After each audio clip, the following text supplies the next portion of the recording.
Hola, ¿qué tal? Bienvenidos a Impacto Económico, este espacio semanal del canal Red Más donde le hacemos seguimiento a las circunstancias que afectan su bolsillo y que afectan nuestro bolsillo.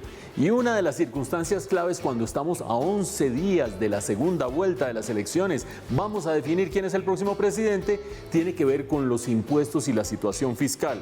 Resulta que uno le pone la lupa a los programas de los dos candidatos, de Gustavo Petro y de Rodolfo Hernández, y tienen inconsistencias. Las propuestas de Petro no todas se pueden financiar. Y Rodolfo Hernández, con su propuesta de bajar el IVA de 19 a 10%, no todo es tan bonito como parece. Vamos a hacer el análisis en unos momentos. Mientras tanto, resulta que uno llega a un restaurante de vez en cuando y le deja las llaves del carro al del valet parking. ¿Eso está regulado o no está regulado? ¿Qué es lo que va a pasar, Karen? Bueno, Mauricio, justamente el valet parking es un servicio que ayuda a los problemas de movilidad y parqueo, pero hay unas reglas de juego que a partir de ahora van a tener que seguir. Muy bien, y nosotros vamos a estar analizando también la situación de los fondos de garantías. ¿Qué es eso tan horroroso y tan harto? Pues resulta que cuando cualquiera va a pedir un crédito, tiene detrás la entidad financiera un fondo de garantías que ayuda a que nos presten la plata, porque de esa manera se va a hacer el respaldo. Vamos a tener entrevista con David Bocanumen, el presidente de FGA Fondo de Garantías. Bueno, César, lo veo medio pálido, pero por un susto que le pegaron. ¿Qué pasó? Mauricio, pues esta semana hablaremos de turismo cultural, pero uno muy particular. Resulta que en el centro de Bogotá están haciendo un tour incluido con fantasmas para contar esa historia de Bogotá oculta, ese tipo de homicidios, las historias de fantasmas que hay en el centro de Bogotá. Y César tomó ese tour, el Fantasma Tour. Todo eso en unos momentos, porque aquí arranca Impacto Económico.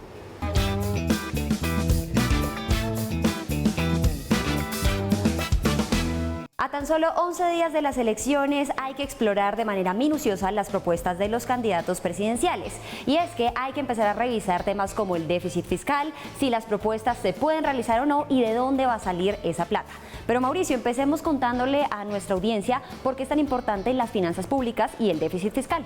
El déficit fiscal es uno de los temas centrales que tiene que resolver este país y les voy a mostrar por qué. Las finanzas públicas de Colombia venían, estos son saldos negativos, todo el tiempo estamos en déficit, más o menos manejables entre 0 y 4%. Con la pandemia, las cifras del gobierno se fueron al diablo. Este año se estima que el déficit fiscal va a llegar a 6% del Producto Interno Bruto. Eso es una barbaridad, eso no se puede sostener. O sea que aquí hay que poner más impuestos o reducir el gasto, pero uno no puede andar haciendo promesas sin saber cómo las va a financiar. Pues Mauricio, vemos esa compleja situación del déficit fiscal, pero no sé si le parece que comencemos a hablar de las propuestas. ¿Qué dice Gustavo Petro? Este es uno de los temas centrales que se discutieron durante los debates televisivos. Ustedes recordarán un momento en que Sergio Fajardo le dijo a Gustavo Petro: todo lo que estás proponiendo no es financiable. Bueno, vamos a mirar al margen de Sergio Fajardo y Gustavo Petro, ¿qué es lo que propone Petro? Petro nos aclaró: voy a pasar una reforma tributaria que va a recoger 50 billones de pesos. Eso es más o menos 7 veces la última reforma tributaria que hizo Colombia. Una barbaridad. Pero lo que Petro afirma es que de esos 50 billones de pesos, parte se van a ir a reducir el déficit fiscal y más o menos la mitad se van a ir a cubrir nuevas promesas. ¿Cuál es la reforma tributaria que yo estoy proponiendo? Una de 50 billones anuales. ¿Para qué? Para que un peso vaya a disminuir el déficit fiscal, porque yo quiero responsabilidad de las finanzas públicas, lo cual disminuye el costo de la deuda del Estado colombiano y estabiliza las finanzas, y un peso al gasto nuevo social. ¿Cuáles son esas propuestas que Gustavo Petro dice que financiaría con la mitad de esa reforma tributaria? 1. Educación superior gratuita para todos los jóvenes colombianos. Según sus propios cálculos, eso vale 10 billones de pesos. 2. Un mínimo vital de agua para más o menos 7 millones de hogares en Colombia. Eso vale más o menos 8 billones de pesos, según sus propias cuentas también. Y número 3, él dice que para las madres cabezas de familia que tengan hijos en la primera infancia, habría un bono de medio salario mínimo, y eso es más o menos 1 millón de madres. Eso da unos 6 billones de pesos. La suma de las propuestas que Gustavo Petro dice que financiaría con la reforma tributaria da 24 billones de pesos, más o menos la mitad de la reforma tributaria. Hasta ahí todo cuadra bastante bien, César. Pues Mauricio, pero además de estas 3 grandes propuestas que hace Gustavo Petro, ¿hay otras que se necesitan financiar? Pues es que cuando uno se mete a analizar el programa de Gustavo Petro, ve que hay otras propuestas que significan mayor gasto y que no las ha contabilizado en sus análisis en los debates electorales. Por ejemplo, la silla vacía hizo un cálculo de lo que significarían 3 propuestas adicionales bastante cuantiosas. La primera de ellas, cuando propone que le va a dar empleo a todas las personas que estén desempleadas. Hoy en día en Colombia puede haber más o menos 2,5 millones de personas buscando trabajo que no lo encuentran, y dependiendo de si se le daría un salario mínimo con prestaciones o se le daría menos de un salario mínimo o no prestaciones, eso puede costar entre 10 y 66 billones de pesos. Esa sola promesa puede costar entre 10 y 66 billones de pesos. Otra promesa de Gustavo Petro: reasentar a las poblaciones que están ubicadas viviendo en este momento en zonas de riesgo. Hablando con expertos, la silla vacía estima que eso puede costar entre 11 y 42 billones de pesos, 11,5 y 42,5 billones de pesos. Y una tercera propuesta de Gustavo Petro: equipos de salud que vayan a las casas, que hagan salud preventiva. Él dice que eso se financiaría con lo que hoy en día tienen las EPS para eso. Pues resulta que los números no cuadran, porque faltarían 4,5 billones de pesos, 4,4 billones de pesos. Eso quiere decir que todas las propuestas no contabilizadas por Gustavo Petro, pero que sí ha hecho como promesas de campaña, pueden costar entre 26 y 112,9 billones de pesos. Una barbaridad, César. Es decir, Mauricio, ¿que está desbalanceada o está mal financiada esas propuestas? Pues vean ustedes, agarremos lo que dice Petro exactamente de cuánto valen sus nuevas propuestas, y eso significa 24 billones de pesos, ya lo dijimos. ¿Cuánto vale lo que él no ha cuantificado cuando dice que se necesita financiar nueva plata? Entre 26 y 112 billones de pesos, más o menos, ya lo dijimos. Esto quiere decir que el descuadre, es decir, todo lo que promete Petro, puede costar entre 50 billones y 137 billones de pesos. Ni porque haga la reforma tributaria de 50 billones de pesos podría financiar todo lo que propone y a la vez resolver el déficit fiscal. El descuadre es monumental. Bueno, aquí hemos revisado ya las propuestas de Gustavo Petro de manera minuciosa, pero también queremos analizar las propuestas de Rodolfo Hernández y, por supuesto, su viabilidad. ¿Cuál es esa primera promesa que hace en su campaña Rodolfo Hernández? Habrá gente que dice, Karen, que el que peca y reza empata, entonces que aquí queremos darles... No, lo que estamos analizando es las 2 propuestas de los 2 candidatos y ninguna de las 2 cuadra, imagínense ustedes. Por ejemplo, Rodolfo Hernández dice: prometo eliminar el impuesto a las transacciones financieras, el famoso 4 por 1000. Songo, Sorongo, 4 por 1000, 4 por 1000, eso vale 7 billones de pesos más o menos. Si elimina ese impuesto, ¿de dónde va a sacar esos 7 billones de pesos para cuadrar el erario? No dice por dónde. Adicionalmente, Rodolfo Hernández propone modificar el impuesto al valor agregado y bajarlo del 19% al 10%. Pero eso en términos y en español sencillo, ¿qué significa, Mauricio? Es bastante curioso, porque cuando uno le oye a Rodolfo Hernández, voy a bajar el IVA del 19 al 10%, uno dice, bueno, se alivia la carga que hay en el impuesto al valor agregado o en el impuesto al consumo. Pues resulta que no se alivia, se aumenta. ¿Por qué? Vamos a hacerlo con plastilina, con el perdón de ustedes. Supongamos que estamos hablando de alguien que produce algodón, se lo vende a alguien que produce telas, se lo vende a alguien que produce camisas. El que produce algodón vende su algodón en 100 pesos. Se lo vende al que hace la tela, lo compra, lo transforma, vende la tela en 150, que ya incluye el valor del algodón. Se lo compra el que hace las camisas y vende la camisa en 200 pesos, que incluye el valor de la tela y el algodón. IVA quiere decir impuesto al valor agregado, lo que agrega cada uno. Aquí el del algodón está agregando los 100 pesos del algodón. El de la tela no agrega 150 pesos porque cobró, tiene unos insumos que valen 100 pesos, eso quiere decir que solo agrega 50 pesos, 150 menos 100. Y el de la camisa no es que esté agregando 200 pesos, porque ahí está el valor de la tela y está el valor del algodón, solo agrega 50 pesos. Hoy en día el IVA de 19% se aplica sobre el valor que agrega cada uno de los eslabones de la cadena. 19% de 100 nos da 19 pesos, 19% de 50, 9,5 pesos, 19% de 50, 9,5 pesos. Hoy en día esta camisa terminaría pagando un IVA de 38 pesos porque solo se graban los valores agregados de cada una de las etapas, Karen.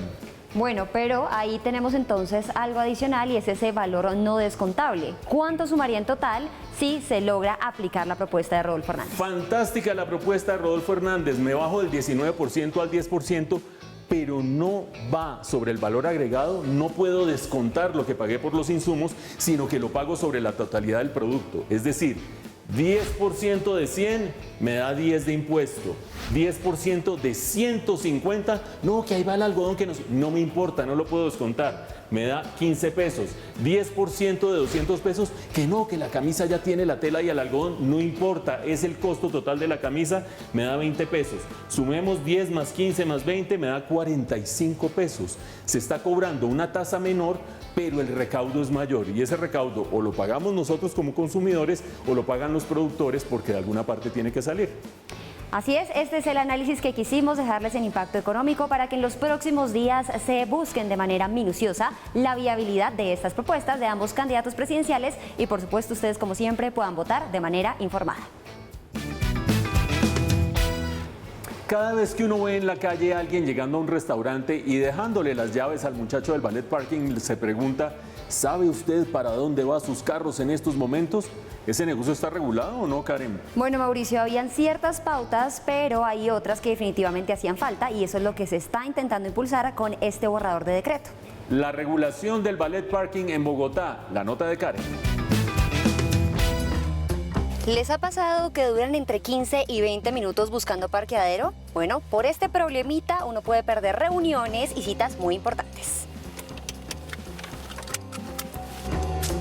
Bueno, menos mal alguien alguna vez tuvo la brillante idea de inventarse el servicio de valet parking, un servicio que nos permite entregar nuestro carro en manos confiables y que al mismo tiempo nos evita muchos problemas de movilidad y de parqueo, porque es justamente cuando llevan el carro a otro lugar sin necesidad de que nosotros nos desplacemos hasta allá.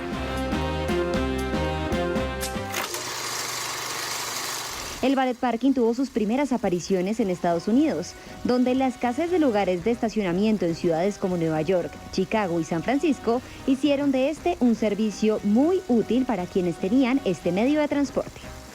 El boom definitivo se vivió en Los Ángeles. Hay registro de los valet parking desde los años 20, en donde por la falta de adecuación para automóviles en espacios públicos se volvió un servicio muy utilizado por las personas. Hace algunas semanas se conoció el borrador de la regulación que reglamentaría el servicio de valet parking en Bogotá.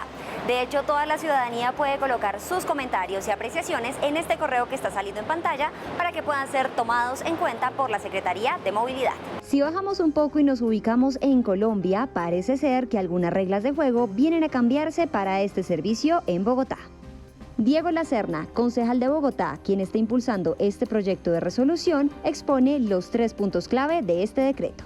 Tiene unas cosas bastante básicas que quizás la mayoría de las personas ya creían que existían. 1. Un convenio con un parqueadero fuera de vía, para que no puedan dejar el carro por ahí botado en la mitad de la calle. 2. Una póliza de seguros, que si le pasa algo al carro o a una persona mientras el operario está manejando el carro, responda a la empresa de valet parking y no el señor que dejó su carro bajo su cuidado. Y 3, que le pague a la ciudad por el uso del espacio público.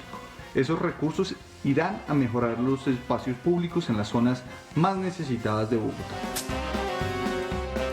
A futuro se proyecta la autorización de 40 espacios para llevar a cabo la actividad de valet parking en Bogotá, con un tiempo de estadía de 3 minutos para que el pasajero pueda descender del vehículo y se haga el intercambio con el colaborador de la empresa.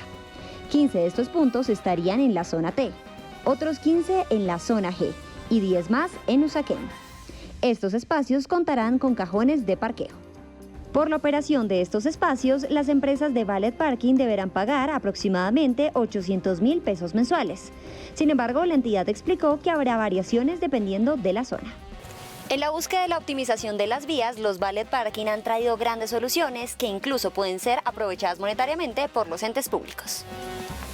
Mientras tanto, y en otras partes del mundo, con la vertiginosa velocidad a la que va la tecnología, ya hay robots que parquean el carro por usted y hasta carros que se manejan solos. Veremos entonces cuál es el decreto que sale de este borrador que va a permitir que se regule aún más el valet parking. ¿Estaremos cada vez más cerca de la era que nos pintaban los supersónicos?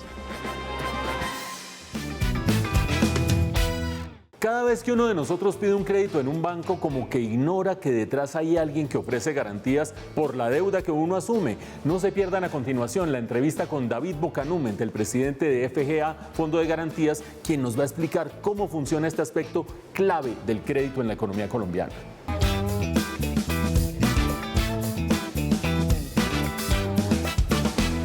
En Impacto Económico estamos como siempre con los protagonistas de la economía colombiana, y un protagonista central de los últimos años, sobre todo de la recuperación, ha sido el consumo, los consumidores, todos felices yendo a consumir, pero resulta que a veces el consumidor va a tratar de sacar un crédito para meterse en una lavadora, para meterse en un carro, y le dicen: sus codeudores ¿dónde están? El tío no le jala, la tía tampoco, el hermano menos.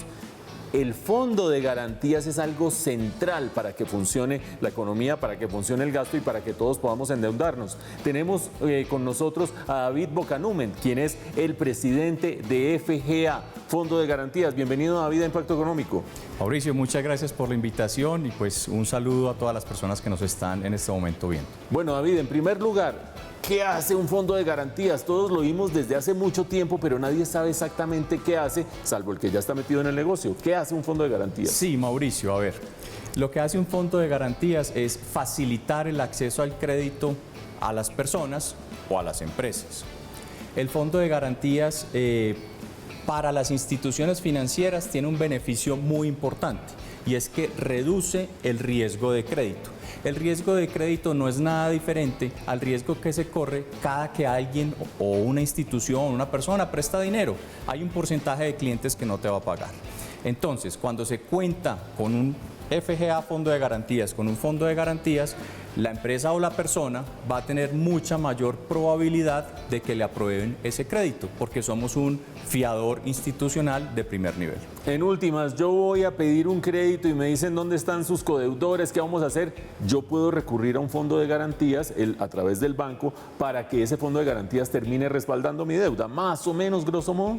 Así es. FGA Fondo de Garantías tiene firmados convenios con las principales instituciones financieras de este país, ejemplo Bancolombia, Banco de Bogotá, ahora Banco Falabella, también tenemos cajas de compensación familiar que otorgan crédito a las personas. Entonces, sí, cada que vas a un intermediario de crédito y solicitas un crédito, puedes decir que tienes un fiador de primer nivel que es FGA Fondo de Garantías. Labor central la que hacen los fondos de garantías. Sin ellos no podríamos poner a funcionar el crédito ni empresarial ni de consumo.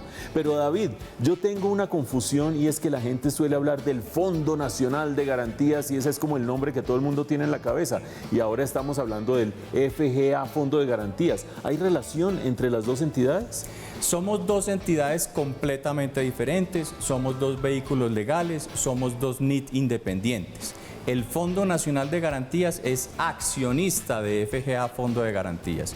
En FGA Fondo de Garantías, el core de nuestro negocio es facilitar el acceso al crédito a las personas cuando hablamos de crédito de consumo. Y el Fondo Nacional de Garantías está en la cartera comercial para las empresas.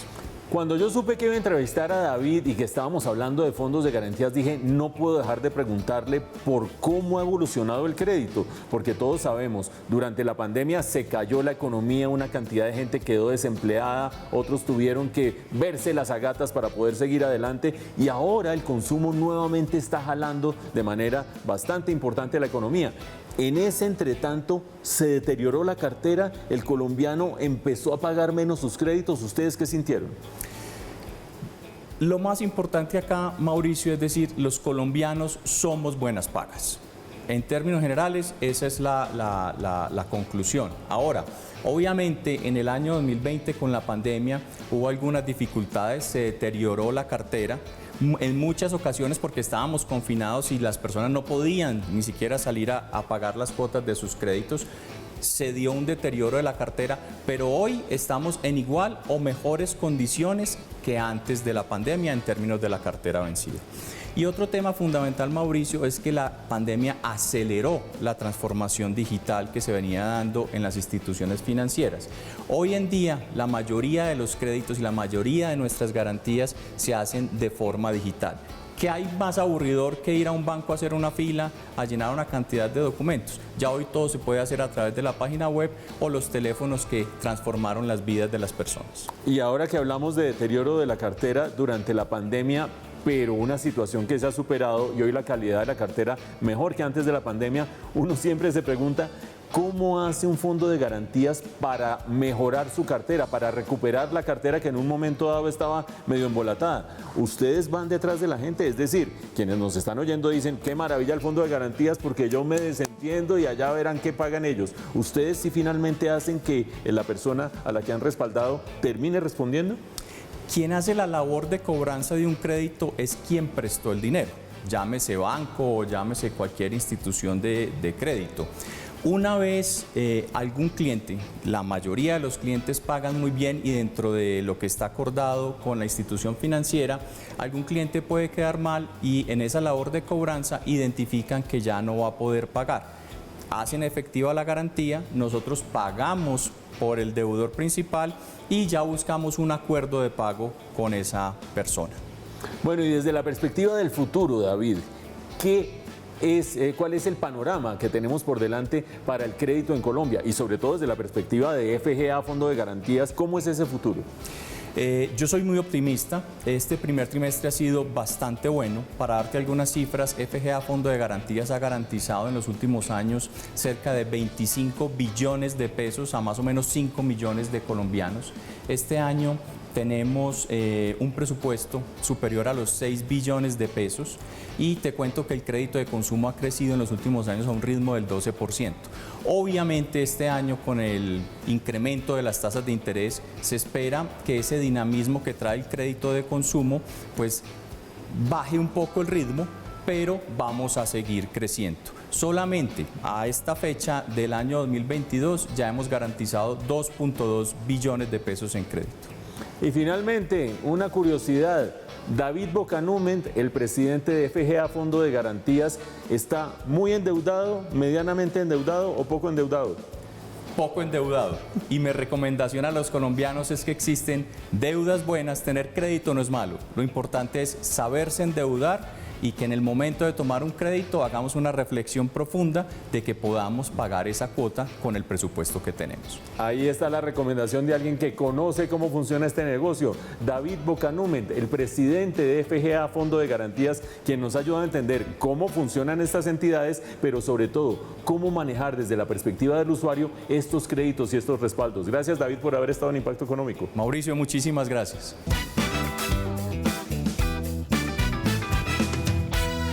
Cuando uno se anima a hacer turismo cultural, todo se le ocurre menos que va a hacer un tour a través de las historias de fantasmas, sobre todo las de Bogotá. Karen, ¿te da sustico o ganas? Bueno, me da susto más la declaración de renta, pero hay otras cosas que también asustan, como los tours de fantasmas, ¿cierto, César? Así es, Karen, pues en Colombia hay oportunidad de emprendimiento para todo y fuimos al centro de Bogotá a conocer esas historias de homicidio, de terror y vimos fantasmas. Esta es la nota de César, el cazafantasmas.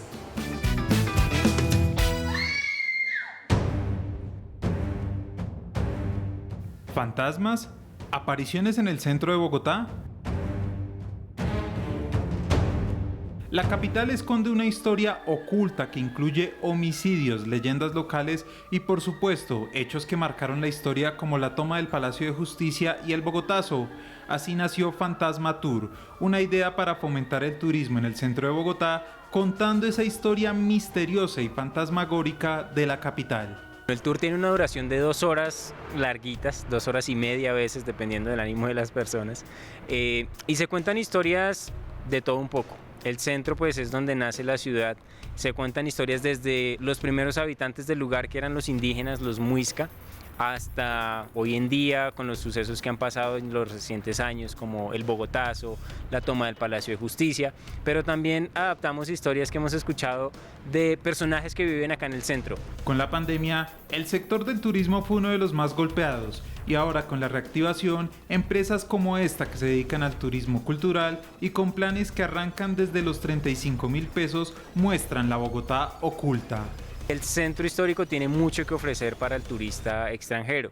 que aquí tengas las montañas, que tengas museos muy cerca, que tengas la catedral, la plaza, el Palacio del Presidente. Eso ayuda mucho a que Bogotá sea una ciudad que se desarrolle mucho para el turismo. El recorrido de 2 horas es acompañado con fantasmas que ayudan a recrear las historias y por supuesto salen de la nada con uno que otro susto. ¿Por qué estás con ella? Explícame por qué estás con ella. Pero no me vayas a golpear, no. No me vayas a golpear, no. Tenemos, dependiendo de la cantidad de personas que asistan al recorrido, 6 personajes aproximadamente que van a estar apareciendo durante el recorrido, contándoles un poco las historias, asustándolos un poco. Aunque el tour suena como un poco de terror, en realidad es un poco divertido porque es muy interesante ver las expresiones de las personas cuando se asustan. Así que como vemos semana a semana en Colombia todo puede ser una oportunidad de negocio, incluido hasta el sector del turismo de terror.